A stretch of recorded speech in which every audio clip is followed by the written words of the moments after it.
This is CG Ruthless Sports. I will be brutally honest. Ain't nothing but being brutally honest. Coming at you with another video.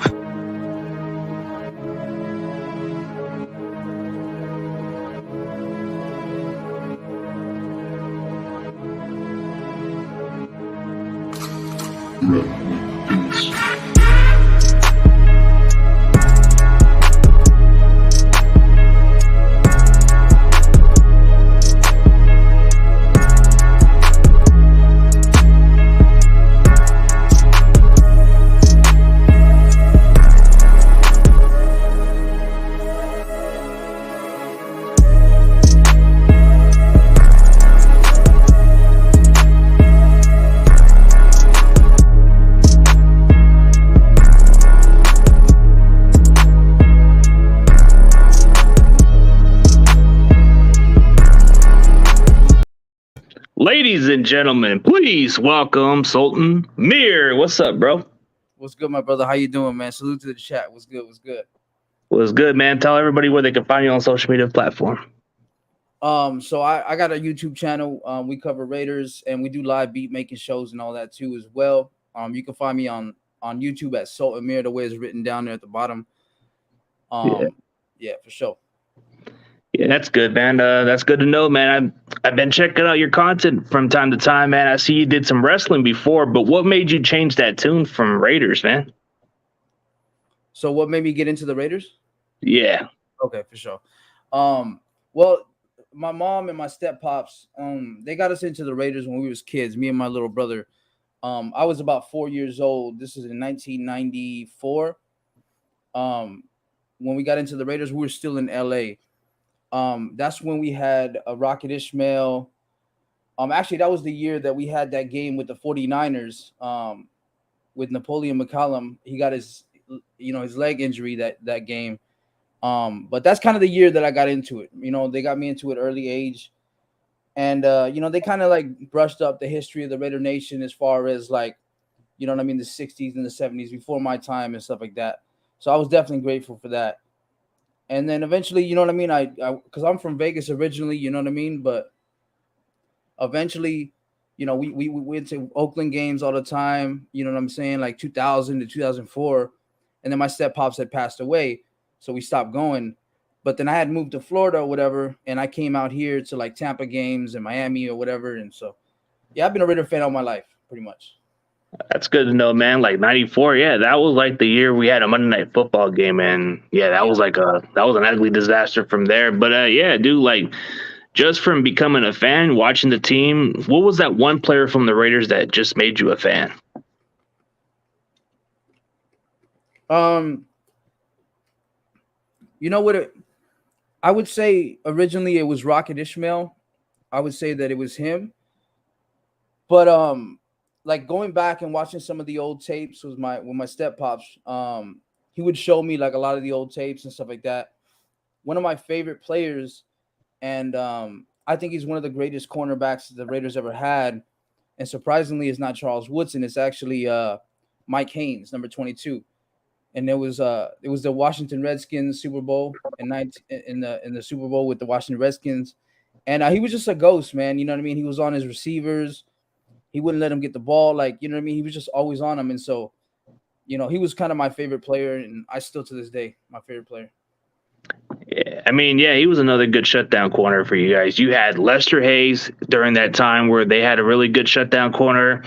Funny story about it was when I went to Walmart, like in 2013, I seen this guy, Lester Hayes, with this afro. This guy had his afro all around. I was just wondering, who's this guy selling stuff out there, And I'm like, and then I find out this dude has 2 rings. And then I try to like introduce myself because, I'm just a football fan. But he seemed like a really nice dude. He didn't give a shit if I was wearing Niners stuff. He was just doing charities and all that stuff. But yeah, the dude had his afro. He was showing off his 2 rings and fist pumping me and all that. I'm like, oh, okay. He seemed like a nice dude. Yeah, but, he was cool, man. I actually got to meet him. I think he did like it was like an autograph signing in Vegas. He went there one year. We got to meet him. We got his autograph and stuff. Unfortunately, though, we lost a lot of that shit. Our house got robbed when I was a kid. So a lot of that shit because we had like a big ass, it was like a dungeon, dog. Like, you know what I'm saying? Memorabilia everywhere. You know what I'm saying? All that shit got jacked though. You know what I mean? Like hundreds of thousands of dollars That worth of shit. sucks, man. But yeah, so we got his autograph, and he was a cool dude, man. You know what I mean? And Lester Hayes is one of the greats, man. Right now he's actually in the 2023 Hall of Fame semifinalist right now. So we'll see. Hopefully he gets his just dues. Yeah, just like Roger Craig's in the semifinals also. So there's like a lot of these other players who got snubbed and they should have got in like years ago. Like when you look back at the history of the Raiders, you had Tom Flores, who should have been a Hall of Famer a long time ago. That guy revolutionized the culture, like there wasn't much minority head coaches then, and that's where Al Davis kind of revolutionized the opportunity. And guys like Tom Flores was originally a quarterback, but then he eventually became a successful head coach.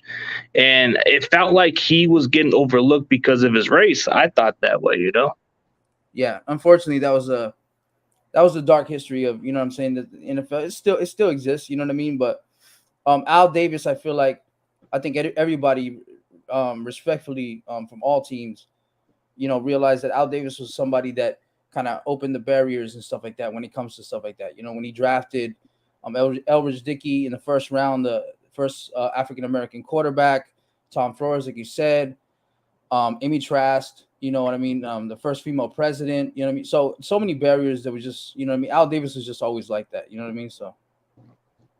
Yeah, man. It's just like you look at the way how they built that culture and it ends barriers for a lot of different stuff. And then you look back in time.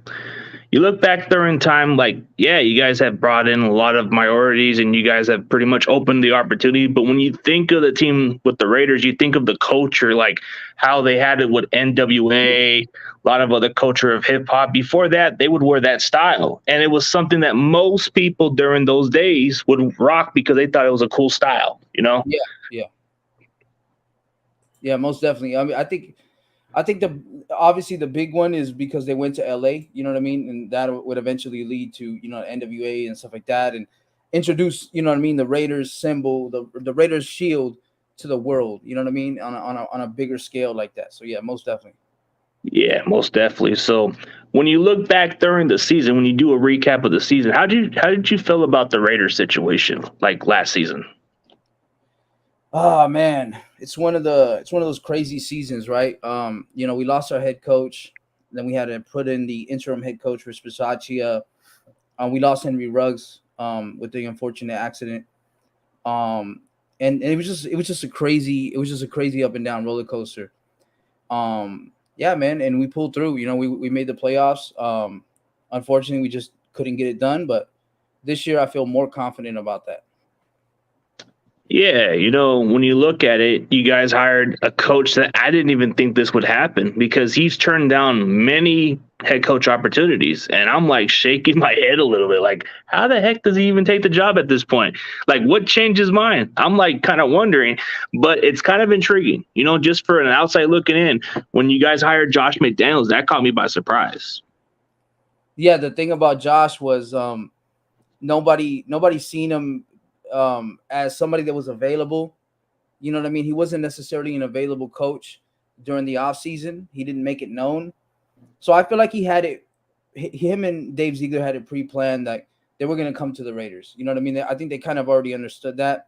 So they didn't make it known that they were free agents. I have a theory on my channel. I'm not going to get into it because it's too long. But essentially, I think that Bill Belichick, in honor of John Madden, and what Al Davis has done for, you know what I mean, the NFL as a whole, with the AFL, NFL merger, and the pressure that they're putting on Mark Davis right now, the owner, especially now that they're trying to get him to win. I think that, my theory was that Bill Belichick finally gave them the blessing to go ahead and bring coaches with them and kind of build something there. You know what I mean? And so I think that's what happened. You know what I mean?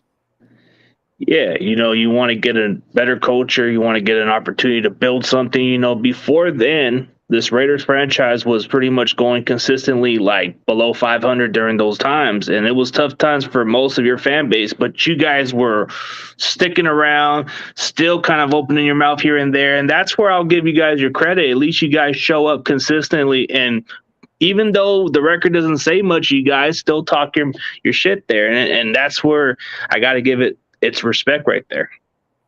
Yeah, the way I look at it, bro, is from what I learned, you know what I mean, from all the tailgating and all the games I've been to, Raider Nation is a family. You know what I mean? It's more than football. And I think that bond is what keeps us together. We all love this team mutually, but we're also connected with each other like a family. You know what I'm saying? Somebody will give you their shirt off their back. That's just the way it is.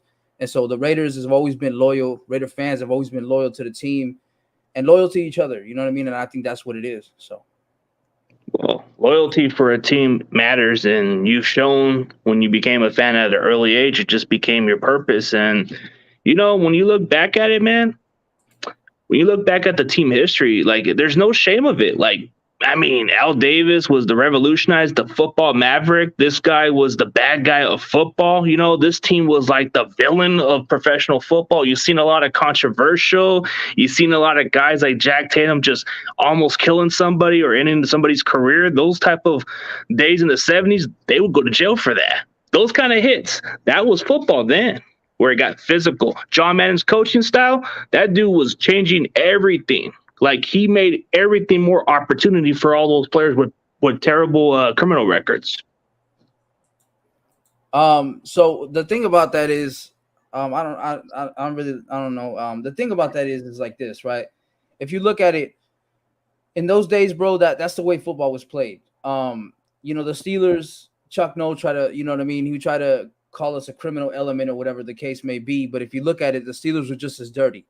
The way I look at it is, those guys complained about whatever happened as far as hits and stuff like that. But football was just played that way back then. If you look at people, they were clotheslining people, all teams. You know what I mean? It's just, I think the Raiders, and I'm not making an excuse. I'm just speaking the facts from a standpoint of, I think the Raiders have always been hated by the NFL.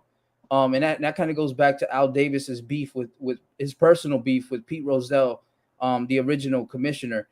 And so, that shit goes back so many years, and essentially what you got to go, you know what I mean? So that's the result of that. You feel me? Like, but you can't control it, bro. It is what it is. You know what I mean? Yeah, that's true. He can't control what goes on, even though it seems controversial at times. But yeah, I guess you got a couple of these Niner fans giving you some greetings, man, in a respectful way. Appreciate it. Oh, here's a good one. This is a very good question, man. I'm pretty sure you're stoked about this offseason when you guys made these kind of moves. How'd you feel about Devonta Adams and Chandler Jones? Like, it had to be something that made you guys so ecstatic about it, So Devonta was kind of like it was an interesting one because I remember it was kind of up and down. There was a point when we were like, okay, we're going to get Devonta. And then they put the franchise tag, and then people, kind of like chilled out with that whole thing for a little bit, and then all of a sudden it became available again. You know what I mean? And so that was one of the, I think that was the best move that they made in the offseason for sure, because Derek Carr hasn't had a number one receiver. You know what I mean? So giving him somebody that he played with in Fresno State as well, that chemistry, because people forget, like, when we moved from Oakland to Vegas, Devonta was still living out there in the Bay.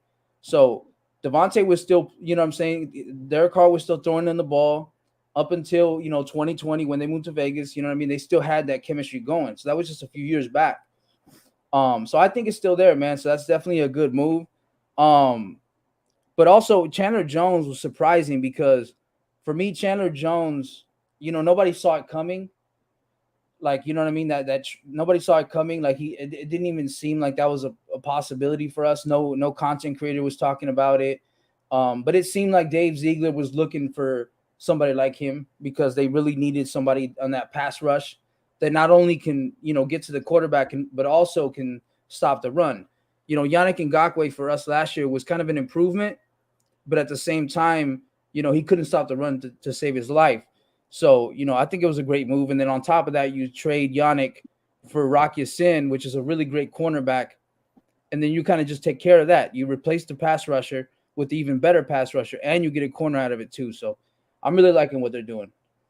Yeah, you guys are making some interesting moves, and then you look at it like, yeah, Devonta Adams and Derek Carr have that chemistry going way back at Fresno State, and I've got a chance to watch Fresno State Bulldog play, so I'm from the local area, and I've seen these guys play, and it seems to me people are underestimating the combination between those two guys. They know each other. They can work well together. Yeah. Yeah, that's a And fact. yeah, and then when you look at it, man, like when you look at the moves that you guys are doing, like at first it was like a little quiet off season, but then as soon as you guys started making these moves, it just seemed like, hey, they're getting serious. They're not playing around. Like the previous regime, they were just playing it smart during the front office. But now that you guys have these guys from the Patriots, they're dead serious. I would actually disagree with you. I think that the previous regime wasn't playing anything smart. I think they gave away every little tidbit that we're gonna do. John Gruden, him coming out the door was a blessing for us, but the way they did it was dirty. I didn't agree with the way the NFL did it, and I'm glad that he's winning in court. But it was also a blessing in the sense that we ended up getting a better coach, a better front office, and for the first time, we have an organization that's ran the way it's supposed to be ran. And so when I seen Josh McDaniels and Dave Ziegler come in, I was one of those guys at the very beginning, like the very first day that we signed them. I was like, these guys are actually going to turn this organization around because they have that reputation. You know what I mean? It's not just Bill Belichick. Like these guys have been around Bill for like 10 years, Josh McDaniels for 20. You know what I mean? So I think if you look at it, bro, like these guys just have that knowledge of how to run an organization as far as like how to make acquisitions, how to sign contracts. The way that they sign these contracts. Like if you look at like Devonta Adams, for example, they allocated most of the money to the latter years of the contract, so it made it affordable for us to get him this year. And they did the same thing to Chandler. They did the same thing to Max. They did the same thing with Derek Carr. They gave him a $24.8 million guaranteed contract, which actually saves us a lot of money as well. So these guys know how to work with money. These guys know how to scout players. They know what it takes to build a team. And so far, man, like I seen it. You know what I mean? But they actually blew my expectations away. You know what I mean? So. Yeah, that's what I was saying. Like the previous Eugene wasn't like doing it exactly the way you guys wanted, but when I saw this new regime you guys had, they weren't playing around. They were just like building a winning culture. And then you look at it like, yeah, you still got your quarterback. People were still critical whether this new regime was going to move on, but I feel like you can't go wrong with Derek Carr at this point. I mean, this guy's been through the highs and lows with this organization, so it's kind of hard to like move forward when you can't find an actual replacement for him. But he's a really good quarterback. Yeah, without a doubt. And if you look at it at the time during that offseason, I think the guys available at the time that people were talking about most was Russell Wilson and Deshaun Watson. And I think that if you look at it, there was no better quarterback at that time than Derek Carr because of the fact that not only did he have the chemistry with Devonta Adams, he's been with this team. If there's anybody that can learn Josh McDaniels' scheme, it's him because he's been through so many different systems with so many different coaches. But if you look at it, Deshaun Watson just signed a fully guaranteed $250 million contract, which he's not even going to get to play. I don't even think he's ever going to play another down in football again. So the Browns kind of fucked up on that one. And then if you look at it, Russell Wilson was on a decline last year, really was on a decline. And he went from a bad situation to an even worse situation because now the O-line they have there, because they had Gabe Jackson, our former offensive lineman in Seattle, but what they don't have now is they have a worse offensive line. And also, if you look at it, DK Metcalf and Tyler Lockett are better receivers than the receivers they have in Denver. So I honestly feel like Derek Carr was the best move at the time. And I think he can get it done now because I think if you go back to 2016 when we had Crabtree and Cooper and stuff like that, we actually had a run for an MVP season with Derek Carr. But unfortunately he got hurt with the Colts game and we got knocked off the playoffs because we had to play with the backup quarterback. But I think this time around he's going to get it done. You know what I mean? So most definitely. Yeah, we'll see about that, man. Like I feel like this division is very wide open. Like you got the AFC West very wide open, but I still kind of feel more convinced with Kansas City, even without Tyreek Hill. Everybody's talking about like he's like the only difference maker, but he does put the top on the defense. But you got other weapons. They just added Juju Swister, who's definitely a proven commodity in Pittsburgh, but he's a solid number 2. They just drafted a receiver. They've added a speedster. So I feel like Kansas City is still competitive, even though some people are still sleeping on them. They still got Mahomes. They still got Andy Reid. So it's kind of hard to like sleep on them, like. No, that's a fact. And until you knock them off, that's what I said, until you knock them off, You can't count them off, right? But you still have to look at the facts. Like the Tyreek Hill was a physical threat. Like the guy was just he was phenomenal. He was a phenomenal athlete, and I think he made a lot of opportunities for Travis Kelce, which is also going to be a question mark this year. Is if Tyreek Hill's not there, how much production is Travis Kelce going to give the Kansas City Chiefs? They have MVS now from the Green Bay Packers. They have Juju, but these are all kind of guys you look at as number twos. You know what I mean? And so I think it's going to be a slight. It has to be, right. Without Tyreek Hill, it has to be a slight drop off, but I still wouldn't count them out. I think that the Raiders take the division, but I think the Chiefs come in second because I can't count on the Chargers to do anything because they just choke. In 2010, they had the top 10 offense and top 10 defense, and they still didn't make the playoffs. You know what I mean? Last year, with the very last game, they choked on that game as well. They're very over analytical. Their coaches are green. The Broncos, I think they're the worst team in the division, even with Russell Wilson, because that offensive line, the receiving core, the defensive coordinator, Vic Fangio left. So now it's going to be different for them, so I don't know. That's just kind of the way I see it. But yeah. I can respect that. I mean, yeah, like you said, the offensive line is pretty much the issue, and the receivers are no better than what they had in Seattle. I mean, that's kind of like a debatable right there. But here's an interesting question. He asked you this question. Are Raiders in the best division in the NFL, but what win and loss do you see the Raiders having in 2022? So I think it is definitely the AFC West is the best division. You could argue the NFC West, but now because of the drop off in Seattle with Drew Lock, you know what I mean? You can't even say Seattle's going to be good this year at all. And then Arizona Cardinals are just, I think they're going to, they don't have D-Hop for what was it, 4 to 6 weeks or something like that? The first 4 to 6 weeks. Yeah. So he's not going to be there, but the organization is crumbling. They lost Chandler Jones. And there was a big debacle with Kyler Murray last year, like just during the offseason. So now you have to wonder what kind of drop off is Arizona going to have. So honestly, I only see the Niners and the Rams actually being good in that division. So that's why I would say the AFC West is the best division. Now, as far as like the record, I would say we would have 13 wins this year. This is my prediction.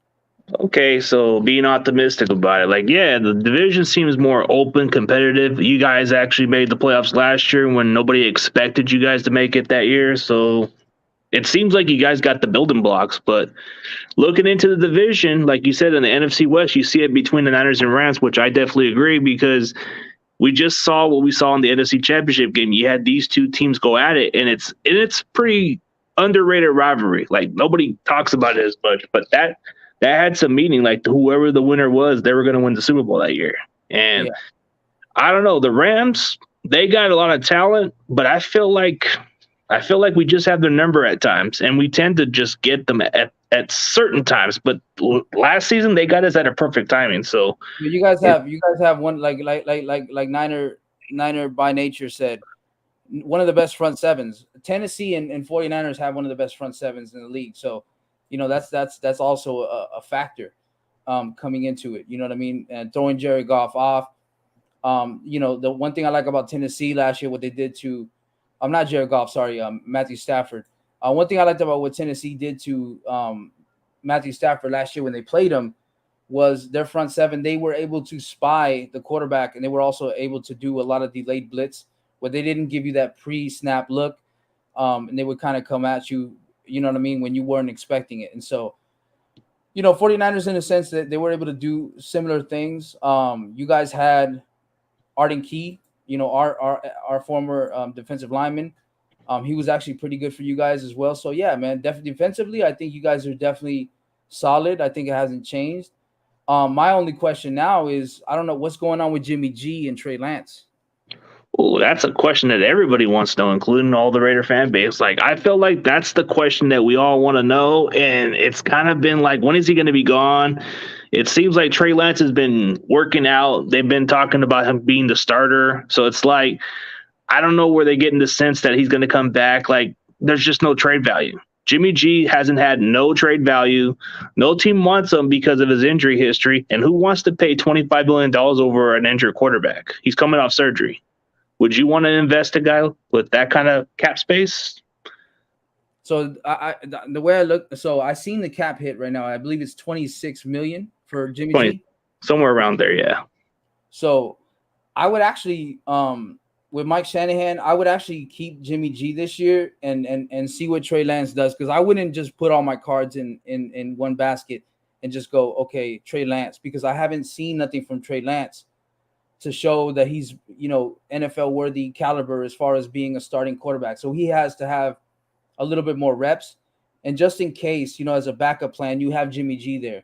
He's been solid for you guys, you know what I mean, these previous years. And I would just give him another year. I think that's what I would do. Yeah, but you said Mike Shanahan by mistake, but I'll say it's Kyle. But you're good, man. But yeah, it makes a good point, because you want to keep the winning formula, right? So when you have quality depth, because most teams who go through injuries with quarterback, their season's either over or they either overcome the adversity. So I look at it more as a benefit sometimes, but then I look like we got to move forward without Jimmy, because it's going to hold this kid back. But if we have Jimmy just to be a backup, it wouldn't be the worst case scenario. My only concern with him is the locker room. Like, I feel like it can be a divide if you look at it. Yeah, that's what I'm hearing from a lot of Niner fans, that he could be a distraction. But at the same time, do you guys really want to give Jimmy G to Seattle? Like, why wouldn't you let him just play Drew Lock and then kind of just let them drown themselves, I guess, because he's a pretty terrible quarterback. Let's face it. I don't know if I would want to give him to a division rival, right? I guess that's the question, right? That's the question that everybody wants to know, but why we want to give it from our division? It just doesn't make any sense to. But I think it would be a bad thing. But then some of our fan base says, why not we just send him to Seattle? Like, dude, don't you guys remember we haven't fared well against Seattle, and they've always had our number. So it's like, if they have Jimmy G, he knows the organization. Maybe our defense may know them. Maybe our defense has the advantage when it comes to reading him, but I feel like it's a vengeance game. If he goes to Seattle, he wants payback. He's going to say, hey, you drafted my replacement. You made me play hurt. Okay, I'm going to take it personal because I felt like my job was safe. That's how he would feel if he had to go within the division, right? He wants to stick it to us. Yeah, and that's the thing. What if he says, I want to stick it to the 49ers, and then actually starts playing good for the Seattle Seahawks? That's the downside right there. Yeah, that's what I'm saying. It could be something that I don't want to see. And that's why I'm kind of like keeping it real. And I'm like saying, what if he just goes in that division and actually does solid for Seattle? Like, Seattle has receivers. Their running game's okay. I mean, offensive line-wise, they did address the offensive line. Yeah, that's a fact. They just don't have a quarterback. I guess that's the one, and that's the most crucial. That's the most crucial piece to a team, right? That's the commander in chief.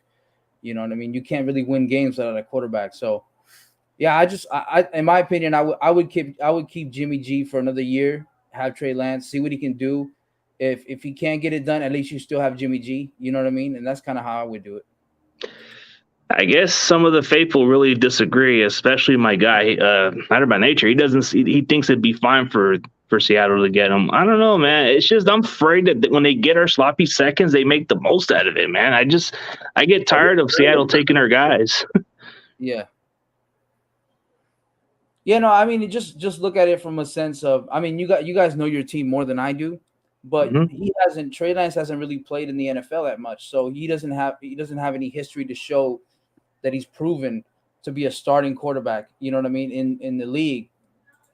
So from that aspect, it's kind of shaky to just kind of put all your bets on him, and that's kind of like the way I look at it. You know what I mean? So yeah, we just feel like the coach staff's got everything in place for Trey. So as soon as we give him the offense, which he's already catching on the speed, he played the exact similar offense at North Dakota State. So the offense they ran over there, it's pretty much the same way we're going to run it, except we're going to probably just add a little bit to his strength more. And then the thing that makes Shanahan very good as a coach is he takes away the quarterback's flaws. Like Jimmy Garoppolo, like you said, you kind of feel like he's a terrible quarterback, but doesn't Shanahan do great at taking away the flaws, right?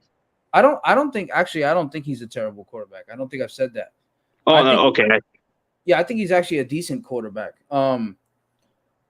He was able to do, but then again, a lot of that had to do with Raheem Mostert. You guys lost him to the Miami Dolphins, right? Yeah. Oh, Mostert. Yeah. But the problem is now Debo, he doesn't want to be used as a running back. He wants to be used strictly as a receiver, but he has a lot of drops as well. You know what I mean? As a receiver. So I think that's why he was so good, is because he was that dual threat, kind of like a Cordell Patterson. But I think Jimmy G's pretty. He's decent. I'm not going to say he's great. He's definitely a good quarterback, and I think that's the reason why I'd give him the 1-up. But I can understand why, as an organization, you probably wouldn't want to give him $26 million, and you just rather cut him, right? So. Well, we're just looking at the direction. I feel like we need to move forward and not go backwards. But I feel like when you invest a lot in a quarterback, why would you want him to sit for another year? It's like, yeah, you got enough. You want to build a team before he gets a contract, right? Because he's got like maybe a couple of years before he wants to get a big contract. So you definitely want to get ahead of the game a little bit and have a Super Bowl window for all teams. Most teams want to build a team on a cheaper deal. And then as soon as it comes down to contract years, that's where teams start to not have much money to retain certain players. So I would think that's what we're planning to do. When you want Trey Lance to be your quarterback, you want him to sit on the bench for that 1 year to learn. Yeah. And then eventually let him be the starter. And that's what the plan was. We were just hoping that he can be like the Mahomes of all the world. But we'll have to wait and see, because it's 2.5 games. That's the one part that most other fans are not sure about. I'm very confident about him, but I'm just not like people just don't have much film. So that could be the scary part, is there's not much on the film. Like, you're only looking at 2.5 games. Yeah, and also you have to understand too, the transition from the collegiate level to NFL level, the speed is different. The game is different. And sometimes really solid guys in the collegiate level come to the NFL and they don't do anything. And you know what I mean? So that's kind of why, it's always that risk factor, connected to it. But yeah, you're gonna eventually have to put him out there. You know what I mean? You drafted him. You're gonna have to see what he's made of. But at the end of the day, too, you got other possibilities too. The Giants, apparently, they're interested in Garoppolo now as well. So I'm pretty sure you guys don't mind giving him up to the Giants. He's not in your division, but still an NFC. But so. And if he goes to the Giants, that would be like solid for them, because they would improve their wins and losses total. So it would be a little bit interesting for the NFC East, since it's not that good. All you have is the Cowboys, who are the most talented team in that division. You've got Washington Commanders, who are kind of like the up and down team. The Eagles, they're good too, but it seems like, I don't know, there's just nothing special about the NFC East, the way I look at it. Yeah, there isn't. And I would actually trade the Eagles with the Cowboys this year, because they lost a lot. They had actually the worst drafts this year. The Cowboys did. And the Eagles actually really got a lot better. The only question mark is obviously Jalen Hurts, their quarterback. But at the same time, and Nick Sirianni, right? Because they have a good running game, but Nick Sirianni, at times, he just didn't want to utilize that running game until it was too late. But I think the Eagles are actually going to win that division, honestly. I think the Cowboys took a step back. Oh, so you really do think that the Eagles can definitely win the division, because it does change every year. So the NFC East, there's no repeat. So I wouldn't disagree. Maybe the Eagles are taking a step further. Dallas, it's like an up and down team. Like, it seems like they got all the talent in the world, but the coaching staff can't make the most out of it. Yeah. And I would say the Eagles is like a wild card team. They go in, they get knocked out. They're just good enough to make it, and not wild card, but first round they get kicked out. Yeah, when they make the first round, the wild card, they either maybe get past it, but in divisional round they're done. Wild card, they lose sometimes, but divisional round, that's it. That's the further they can go to. When you look at Dallas, yeah. Yeah, Washington hasn't gotten any better. They're right now. They're actually in a huge debacle right now, because I know you wanted to talk about it. You told me backstage, John Gruden, and what I thought about the whole thing. This kind of ties into it. So I guess we can kind of go there. Yeah, let's go on the John Gruden topic, man. For sure. John Gruden, I think he was more so somebody that was beloved by the Raiders because he's connected to that history. You know what I mean? Mark Davis, he took a chance on him. He gave him that 10-year contract, which was absolutely insane.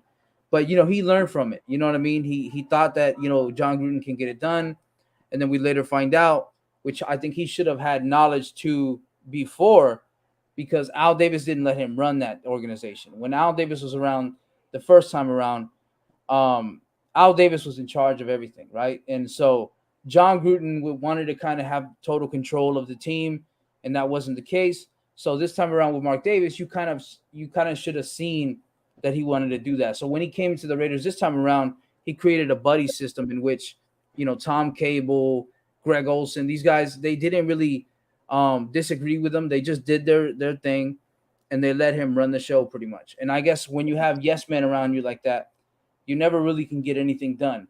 And that's why it's so interesting now, because now we brought in coaches that all are good at what they do. Patrick Graham from the Giants, defensive coordinator, he's really solid. But then you also bring in Simmons. You bring in Simmons, defensive back coach from Carolina. You bring in Franco Com, the defensive line coach from Carolina, and just the defense overall. Rob Ryan has come back as a senior advisor for the defense. And so now everybody has a role to play, and they're all contributing to a team as opposed to just being yes men. And that was the difference. So it was definitely a blessing to see John Gruden go, because I think we kind of took a step forward now with the organization. But like I said, the way they did it, the way the NFL did it with the emails and stuff like that, I think it was kind of fucked up. So I'm actually glad to see that John Gruden is actually winning in court right now. And it's looking bad for the Washington team because now Congress and stuff, they're trying to get all the emails out, and now politicians are getting involved. So it's looking like they even subpoenaed him now because he didn't want to show up. The owner of the Washington football team, Dan Snyder. Dan Snyder, yeah. So he didn't want to go, but they sent him a subpoena, so now he has to present himself.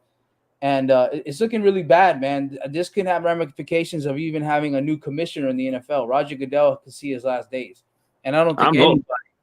Yeah, I don't think I'm everybody. hoping. Yeah, I'm sick of Goodell. He's kind of been two favorites. But here's a good question by John J. Fortner's Ultimate Report. Question for your guests. I think you've said it in the beginning, but you can explain if you want. Yeah. So have I ever attended games in the Coliseum? Yes. So I became a fan in '94, but I didn't get a chance to go to Oakland because I'm from Vegas originally. But I'm not like a lot of the Vegas fans, because a lot of the Vegas fans haven't adjusted to what Raider Nation is like. Obviously, the experience is a little different from Oakland. But I'm aware of it because I've been there. You know what I'm saying? So 2000 was the first time that my stepfather and my mom took me to Oakland, and we used to go to games. I believe it was maybe a Seahawks game because they were in our division at the time. It was a 5-team division. And then after that, the year after that, I went in 2001 to multiple games. Obviously, the Tuck rule, that shit still hurts to this day, but it is what it is. In 2002, I got to actually go to the Jets game, the AFC the divisional round, and the Tennessee Titans AFC Championship game, which Metallica came out as a surprise. You know what I mean? Nobody really saw that coming. Out of a little fucking trailer, they just popped out. Nobody announced Metallica to be there. They just kind of showed up. And so it was a cool experience, man. I remember Oakland can never be replicated because of the sense of the tailgating, the family aspect, the environment of the people around you. Everybody just, you never could go to a tailgate and be hungry. You know what I mean? Because if you did, that was your fault. You know what I'm saying? Because everybody was handing out food. If you're old enough, beer or whatever, you know what I mean? So it's always good vibes, the energy. And it's nothing like Oakland, man. So yeah, definitely. Oh, that's good, man. Like I can go by experience with the difference when you go to Candlestick Park and you go between Levi's. There's a different vibe. Like when I went to Candlestick Park, you just saw the fans with more passion than Levi. Levi, you do have your tailgates, but it doesn't compare to Candlestick Park, because Candlestick Park had a lot of the passionate fans, and you had the tailgate where they were having great time there. But when you go to Levi's, I'm not being critical about it, but it's a little different. It's just not the same.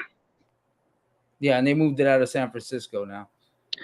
Which I thought was done by Jed York, to be honest. I thought it was one of the worst moves he's ever did. And you know, I may be critical on my team in all perspective, but I feel like the Yorks are the reason why this damn franchise is what it is. Because I don't know, like I just have a dislike on Jed York and the entire York family. Like until they step down and sell the team, then I think we're in the better. But I feel like even Jed's kind of taken accountability for his mistakes, and I'll give him his credit. At least he's admitting what he did wrong when he let Harbaugh go, because that was his biggest mistake, was letting his ego and pick the GM over the coach, which Yeah. that was one of his biggest mistakes.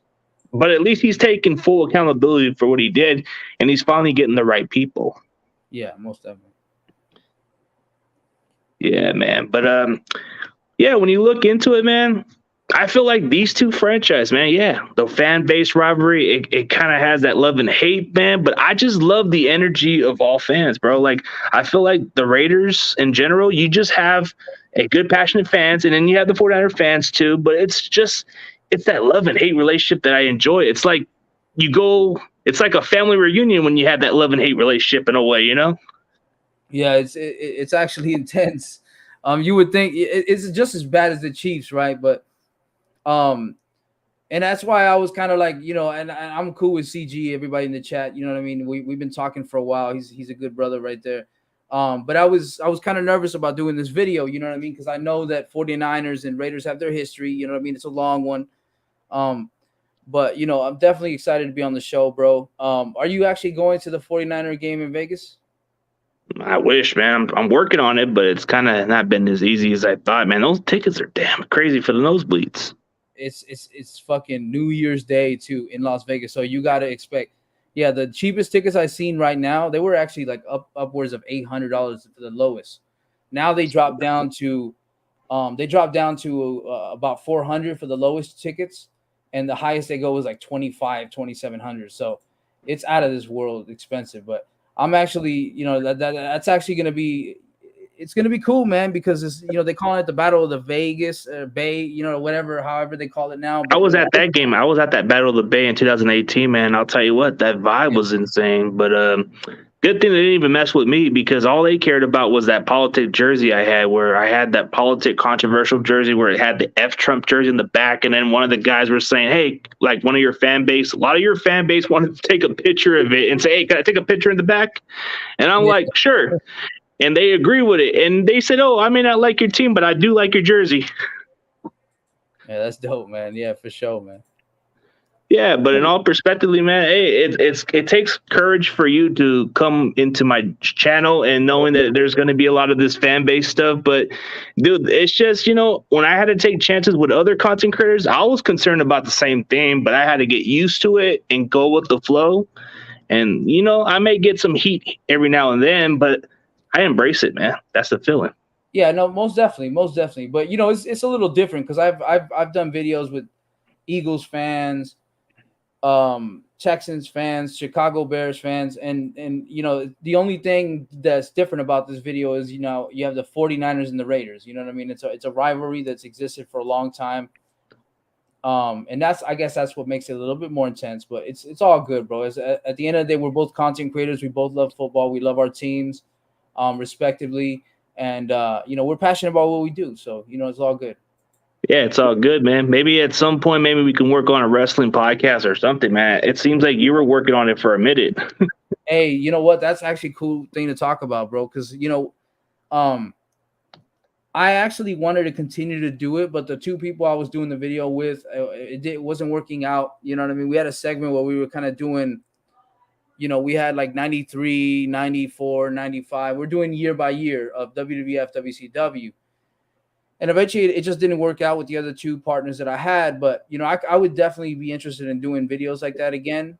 I guess more so because you run a football channel, not many people are going to be wrestling fans. You know what I mean? So they didn't do as well as the Raider videos, but, it was definitely fun to do. You know what I mean? Because it was a big part of my life. I was a fan of wrestling since 93 all the way until like 2006.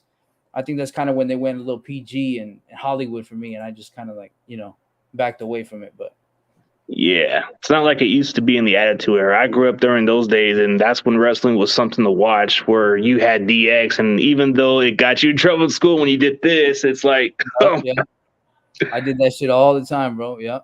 I never had told that. I never had time in the teacher. When I was like not paying attention, I was just talking to my friend, and then I told the teacher, "I got 2 words for you," and then she said, "Go to the office." Shit. Yeah, man. I had the DX shirts. I had the fucking. You remember those? NWO. Yeah, and I also had the. You remember that baseball like T-shirt, like button up? It was Austin 316 pinstripes. Oh yeah, like those baseball little jerseys where it had like the Stone Cold Steve Austin. They had the Rock. Yeah. So I had one of those Austin 316 jerseys and shit. I used to rock that at school and all. Yeah, it was cool, man. Oh, dude, I used to like have a Stone Cold Steve Austin backpack, dude.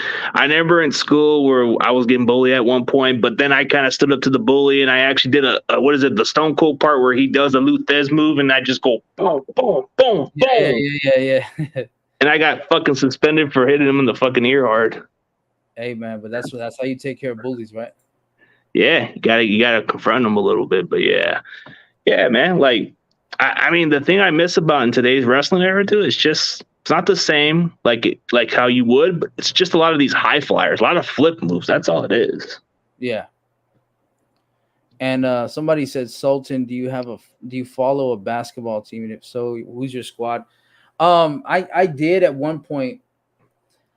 I followed basketball at one point, but we got screwed by the Lakers. And you know which team I'm talking about, and that was with Bibby and White Chocolate. I was a Sacramento Kings fan. Oh, you're a Kings fan. Yeah, Sacramento Kings fan. But you know, I haven't been into basketball in a minute, so I haven't kept up with it or nothing like that. It's changed a lot too. You know, basketball it's changed, kind of the same way that football has, really. But football is like my first love. You know what I mean? It means a lot more to me than baseball and basketball. But football changed too defensively, right? Defenses don't necessarily have the ability to play at the level that they used to. It's more an offensive game, and I know the reason why they do that. They're trying to sell more tickets because more people are excited to watch touchdowns than they are watching a defensive game. Like if you take example, the Rams Patriots Super Bowl, that was a very defensive game, low scoring. Boring. Yeah, but I actually had fun watching it because I played football in JV and varsity, and I was a corner and a free safety. So as far as like defensive games, I love those types of games, but I can see why marketing wise the NFL has moved on from that. And I think that's the major reason why they do it. I think they just make the whole I'm going to protect the players from getting hurt thing. I think that's bullshit because if you look back with the lockout in 2011 with DeMaurice Smith, there was a whole issue on the CTE thing. You know what I mean? Like the concussions and all that stuff like that. And they haven't really shown to really give a shit about the players in that aspect. So I think it's more just try to make more money, offensive game, you know, sells more tickets or whatever. But Yeah, more points, more explosive offense. That sells tickets for sure. Oh, Lakers. That's what I go for, man. LA Lakers, man. I just, growing up during the 90s in the Bay Area, nobody didn't care about the Golden State Warriors, and I didn't really knew who they were. So I follow Lakers because of the old era. And I checked out a lot of Kobe in his rookie years, and I started following a lot of the other teams from the Laker days. I still follow them to this day. So it's like, dude, I don't know. No offense to these Warrior fans. I just never really cared for y'all. But y'all won a championship. That's good. At least you guys beat the Celtics. Celtics would have got past us. That's all that matters. But hey, there's a good question. Speaking of special teams, how do you feel about the Raiders special team since this guy threw it out there? That is very interesting, Brian. I appreciate that question. I think that's the biggest question mark. I mean, don't get me wrong. Like we have the best kicker, like one of the best kickers. We have that whole tandem, with AJ Cole, Daniel Carlson, Trent Sieg, the long snapper. Those guys they're all good at what they do. They're excellent. And we have a lot of talent on that special teams team. But my issue now is we have this new special teams coordinator, which is McMahon. He was with the Denver Broncos and the Indianapolis Colts. He actually was pretty solid with the Colts, but his numbers kind of declined a little bit with the Denver Broncos. And I think that's more so to do with talent. You know what I mean? They didn't necessarily have the talent on special teams. but I'm kind of iffy on that, right? So he has to kind of prove himself. He's the only coach that we picked up that I'm actually kind of worried about, McMahon. So we'll see, bro. But I think we're pretty solid with our kicker and punter. So Okay. Yeah, because you guys went from the Sacho, who was like your interim coach, but he was special teams coach. So you go from a different coach. So that would be more of a downgrade for y'all. So yeah, I think so. oh yeah. And speaking of your team, man, like Darren Waller, when he came into the Raiders, he ascended into like a top tight end. Before that, he was like a receiver coming out of Georgia Tech. Yeah, that's a good point. I don't know how to say Lola Truth 05. Yeah.